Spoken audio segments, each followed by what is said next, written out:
और एक प्रकार से सत्य मार्ग को पुरस्कृत भी किया गया था।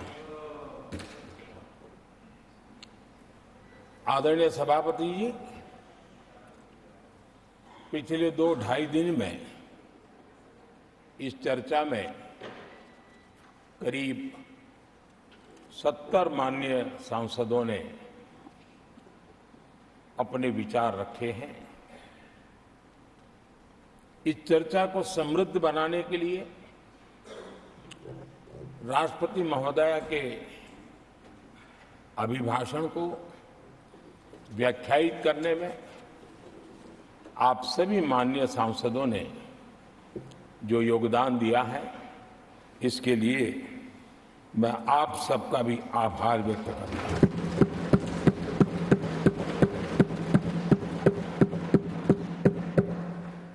आदरणीय सभापति जी, भारत की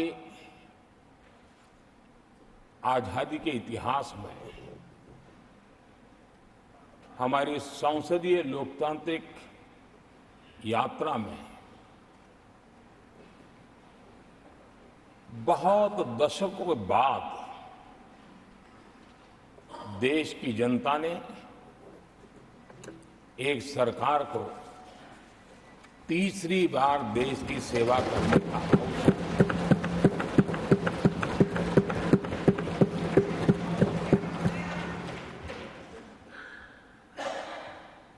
60 साल के बाद ये हुआ है कि 10 साल के बाद कोई एक सरकार फिर से उसकी वापसी हुई है। और मैं जानता हूं कि भारत के लोकतंत्र की 6 दशक के बाद आई हुई घटना असामान्य घटना है। और कुछ लोग जानबूझ करके उससे अपना मुंह फेर करके बैठे रहे। कुछ लोगों को समझ नहीं आया और जिनको समझ आया उन्होंने हो हल्ला उस दिशा में किया कि ताकि देश की जनता की इस विवेक बुद्धि पर, देश की जनता के इस महत्वपूर्ण निर्णय पर कैसे छाया कर दी जाए, कैसे उसको ब्लैकआउट किया जाए, इसकी कोशिश हुई। लेकिन मैं पिछले 2 दिन से देख रहा हूं कि आखिर तक पराजय भी स्वीकार हो रहा है और दबे मन से, कम मन से विजय भी स्वीकार हो रहा है।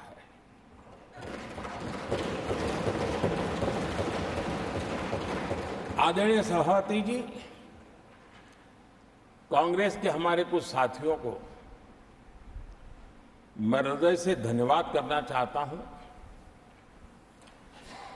क्योंकि नतीजे आए तब से हमारे एक साथी की तरफ से मैं देख रहा था, उनकी पार्टी उनको समर्थन तो नहीं कर रहे थे, लेकिन अकेले झंडा लेकर दौड़ रहे थे। और मैं कहता हूं, वो जो कहते थे उनके मुंह में घी शक्कर। और ये मैं क्यों कह रहा हूं? क्योंकि उन्होंने बार बार ढोल पीटा था 1/3 सरकार। इससे बड़ा सत्य क्या हो सकता है कि हमारे 10 साल हुए हैं, 20 और बाकी है। 1/3 हुआ है, 1/3 हुआ है, 2/3 बाकी। और इसलिए उनकी इस भविष्यवाणी को लिए मैं उनके मुंह में घी सकता हूं।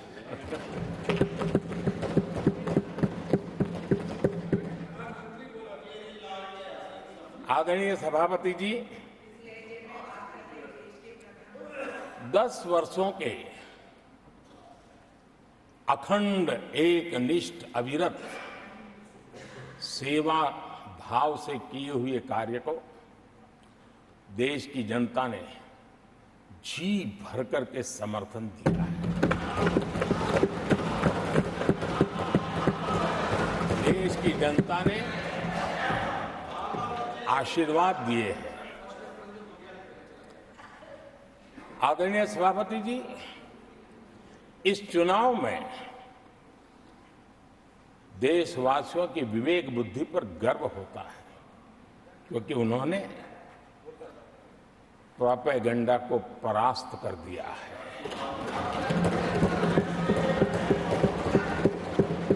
देश की जनता ने परफॉर्मेंस को प्राथमिकता दी है।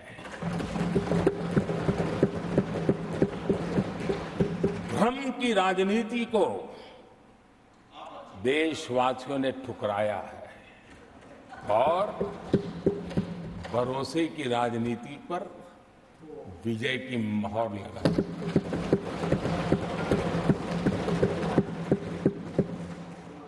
आदरणीय सभापति जी, संविधान के 75वें वर्ष में हम प्रवेश कर रहे हैं।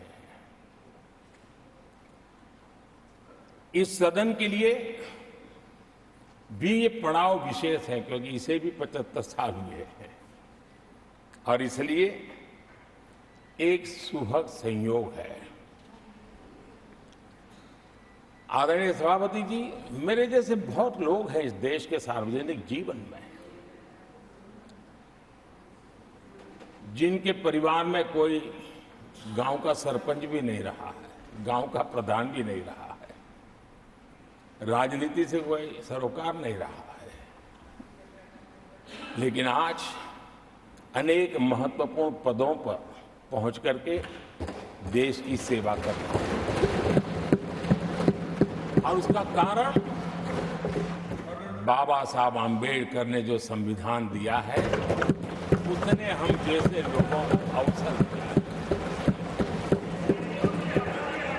और मेरे जैसे अनेक लोग हैं जिनको बाबा साहब आम्बेडकर द्वारा दिए गए संविधान के कारण यहां तक आने का अवसर मिला है और जनता जनार्दन ने उस पर मोहर लगाई, तीसरी बार आने का मौका मिल गया।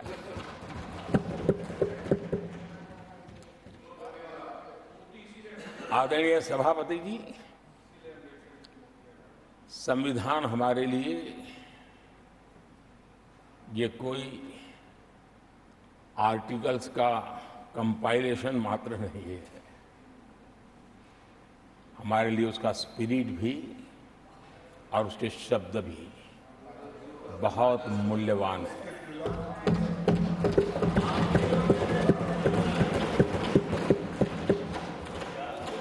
और हमारा मानना है कि किसी भी सरकार के लिए, किसी भी सरकार के नीति निर्धारण में, कार्यकलापों में हमारा संविधान लाइट हाउस का काम करता है, दिशा दर्शक का काम करता है, हमारा मार्गदर्शन करता है। आदरणीय सभापति जी, मुझे याद है मैंने जब लोकसभा में हमारी सरकार की तरफ से कहा गया कि हम 26 नवंबर को संविधान दिवस के रूप में मनाएंगे, तो मैं हैरान हूं जो आज संविधान की प्रत लेकर के कूदते रहते हैं, दुनिया में लहराते रहते हैं, उन लोगों ने विरोध किया था 26 जनवरी तो है, तो संविधान दिवस क्यों लाए। और आज संविधान दिवस के माध्यम से, संविधान दिवस के माध्यम से देश के स्कूल कॉलेजेस में संविधान की भावना को, संविधान की रचना में क्या भूमिका रही है, देश के गणमान्य महापुरुषों ने संविधान के निर्माण में किन कारणों से कुछ चीजों को छोड़ने का निर्णय किया, किन कारणों से कुछ चीजों का स्वीकार करने का निर्णय किया, इसके विषय में हमारे स्कूल कॉलेजेस में विस्तार से चर्चा हो, निबंध स्पर्धाएं हो, चर्चा सभाएं हो, एक व्यापक रूप से संविधान के प्रति आस्था का भाव जगे और संविधान के प्रति समझ विकसित हो। देशवासियों के लिए आने वाला पूरा कालखंड संविधान हमारी सबसे बड़ी प्रेरणा रहे, इसके लिए हम कोशिश करते रहे हैं। और अब जब 75 वर्ष में प्रवेश कर रहे हैं तो हमने इसे एक जन उत्सव के रूप में राष्ट्रव्यापी उत्सव मनाने का तय किया और इससे देश के कोने कोने में संविधान की भावना को, संविधान के पीछे जो मकसद है उसके विषय में भी देश को अवगत कराने का प्रयास है। आदरणीय सभापति जी, देश की जनता ने हमें तीसरी बार जो अवसर दिया है वो अवसर विकसित भारत, आत्मनिर्भर भारत, इस यात्रा को मजबूती देने के लिए, इस संकल्प को सिद्धि तक ले जाने के लिए हमें देश के कोटि कोटि जनों ने आशीर्वाद दिए हैं।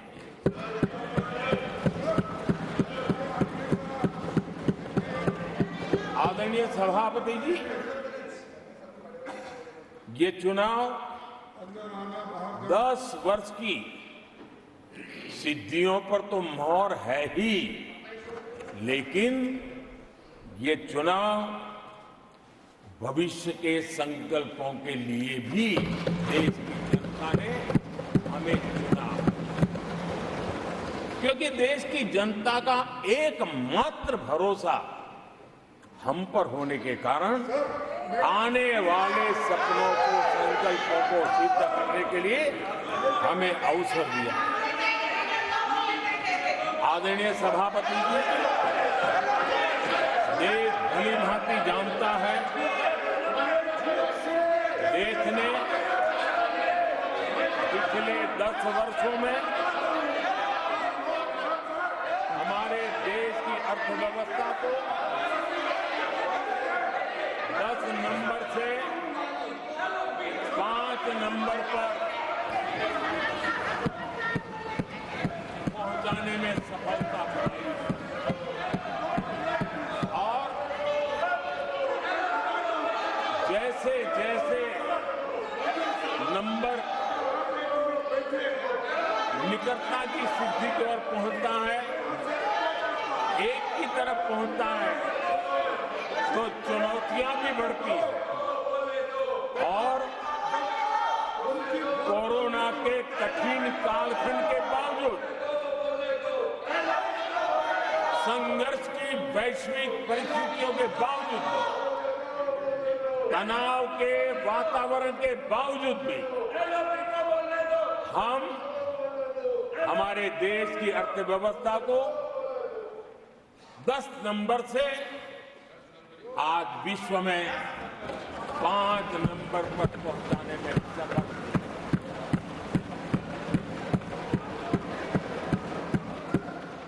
इस बार देश की जनता ने हमें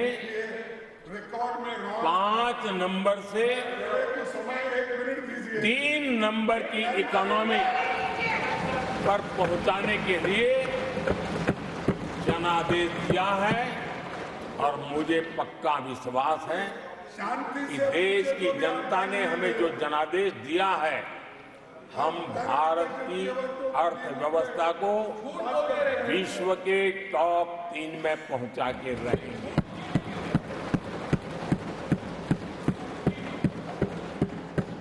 मैं जानता हूं आदरणीय सभापति जी, यहां कुछ ऐसे विद्वान हैं जो ये मानते हैं कि इसमें क्या है, ये तो होने ही वाला है, ये तो अपने आप तीसरे नंबर पे पहुंचने वाली है, ये तो अपने आप हो ही जाएगा, ऐसे विद्वान है। अब ये लोग ऐसे हैं जिन्होंने ऑटो पायलट मोड पे सरकार चलाने का या तो रिमोट पायलट पर सरकार चलाने का उनको आदी है, इसलिए वो कुछ करना धरने में विश्वास नहीं करते हैं। वो कुछ करने धरने में विश्वास नहीं करते, वो इंतजार करना जानते हैं। लेकिन हम परिश्रम में कोई कमी नहीं रखते।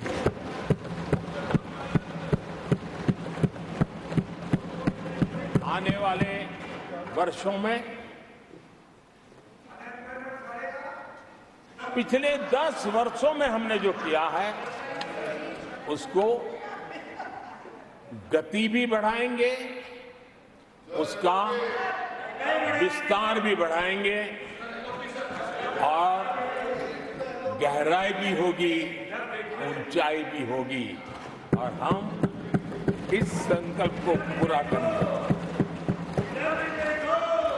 आदरणीय सभापति जी, चुनाव के दरमियान मैं देशवासियों को कहता था कि जो 10 साल हमने काम किया है, हमारे जो सपने और संकल्प है उसके हिसाब से तो ये एपेटाइजर है, मेन कोर्स तो अभी शुरू हुआ।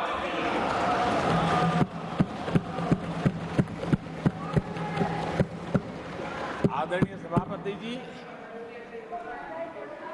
आने वाले 5 साल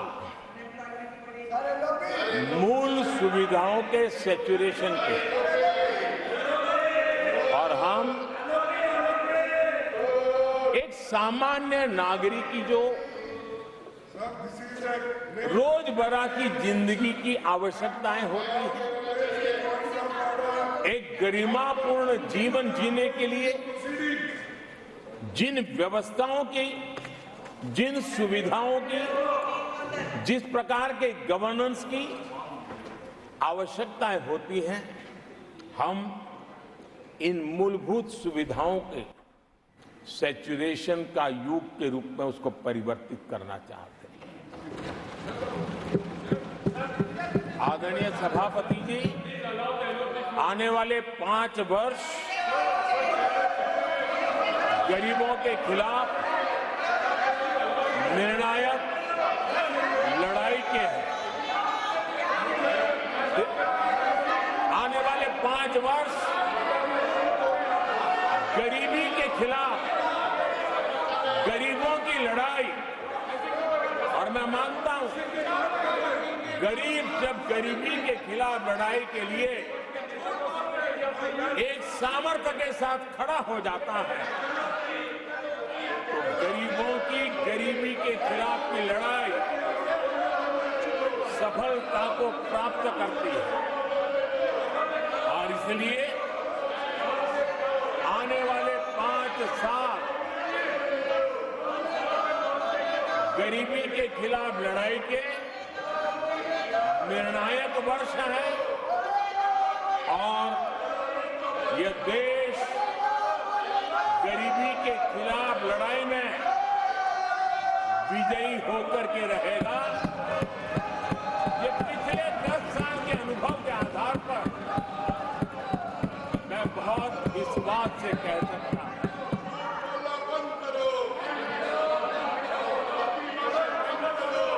आदरणीय सभापति जी, जब देश दुनिया की तीसरी बड़ी इकोनॉमी बनेगा तो इसका लाभ, इसका प्रभाव जीवन के हर क्षेत्र पर पड़ने वाला है। विकास के विस्तार के अनेक अवसर उपलब्ध होने वाले हैं और इसलिए जब हम दुनिया की तीसरे नंबर की इकोनॉमी बनेंगे तब भारत के हर स्तर पर सकारात्मक प्रभाव तो होगा, लेकिन वैश्विक परिवेश में अभूतपूर्व प्रभाव पैदा होने वाला है।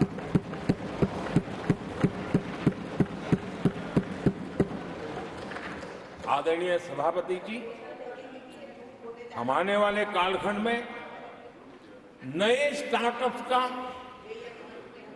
नई कंपनियों का वैश्विक उभार देख रहे हैं और मैं देख रहा हूं कि आने वाले कालखंड में हमारे टियर 2, टियर 3 सिटीज भी ग्रोथ इंजन की भूमिका में देश में बहुत बड़ा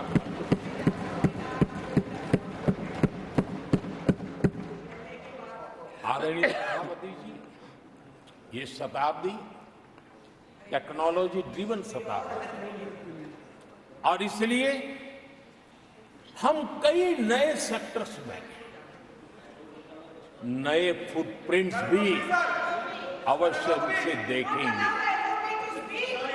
आदरणीय सभापति जी, आने वाले 5 साल में पब्लिक ट्रांसपोर्ट में बहुत तेजी से बदलाव आने वाला है और इसका लाभ भारत के कोटि-कोटि जनों को जल्द से जल्द मिले, उस दिशा में हम गंभीरता से आगे बढ़ना चाहते हैं। आदरणीय सभापति जी, भारत की विकास यात्रा में हमारे छोटे शहर, चाहे खेल जगत हो, चाहे शिक्षा जगत हो, चाहे इनोवेशन हो, चाहे पेटेंट की रजिस्ट्री हो, मैं साफ देख रहा हूं कि हमारे छोटे छोटे शहर, हजारों की तादाद में से शहर भारत में एक विकास का नया इतिहास गढ़ने वाले हैं।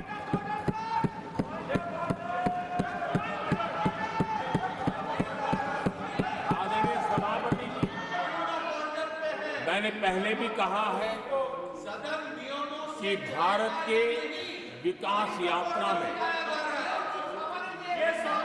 4 प्रमुख स्तंभ हैं। उसका सशक्तिकरण, उनको अवसर, ये बहुत बड़ी ताकत देने वाले हैं। आदरणीय सभापति जी, हमारे देश के किसान, हमारे देश के गरीब, हमारे देश के युवा और हमारे देश की नारी शक्ति, आदरणीय सभापति जी, हमने हमारी विकास यात्रा में हमारा जो फोकस है उसको हमने रेखांकित किया है। आदरणीय सभापति जी, यहाँ भी कई साथियों ने खेती और किसानी को लेकर के हर एक ने विस्तार से अपने विचार रखे हैं और अनेक बातें सकारात्मक रूप से भी रखी है। मैं किसानों को लेकर सभी सदस्यों को और उनकी भावनाओं का आदर करता हूं। बीते 10 वर्ष में हमारी खेती हर प्रकार से लाभकारी हो, किसान को लाभकारी हो, उस पर हमने हमारा ध्यान केंद्रित किया है। अनेक योजनाओं से उसको हमने ताकत देने का प्रयास किया है। चाहे फसल के लिए ऋण हो, लगातार नए बीज किसानों को उपलब्ध हो, आज की की कीमत उचित हो और फसल बीमा का लाभ पहले की सारी मुसीबतें दूर कर देते, किसानों को सरलता से चाहे एमएसपी पर खरीद की बात हो, हमने पुराने सारे रिकॉर्ड तोड़ करके किसानों को लाभ दिया। एक प्रकार से बीज से बाजार तक हमने किसानों के लिए हर व्यवस्था को बहुत माइक्रो प्लानिंग के साथ मजबूती देने का भरपूर भरसक प्रयास किया है और व्यवस्था को हमने चाक चौबंद किया है। आदरणीय सभापति जी, पहले हमारे देश में छोटे किसानों को किसान क्रेडिट कार्ड लोन पाना करीब करीब न के बराबर था, बहुत मुश्किल था। जबकि उनकी संख्या सबसे अधिक आज हमारी नीतियों के कारण, किसान क्रेडिट कार्ड के विस्तार के कारण,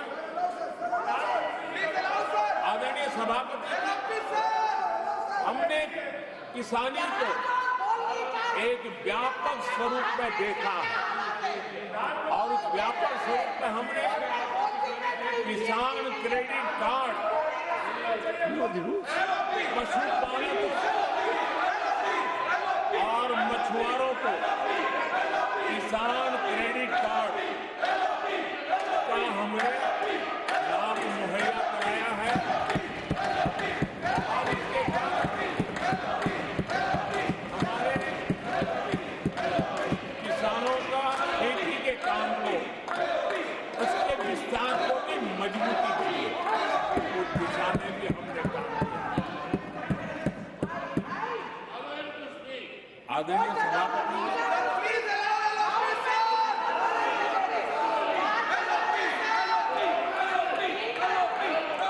कांग्रेस के कार्यकाल में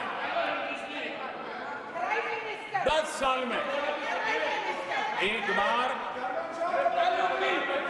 किसानों की कर्ज माफी की बहुत डोल पीटे गए और एक बढ़ चढ़ करके बातें बता करके किसानों को गुमराह करने का भरसक प्रयास किया गया था।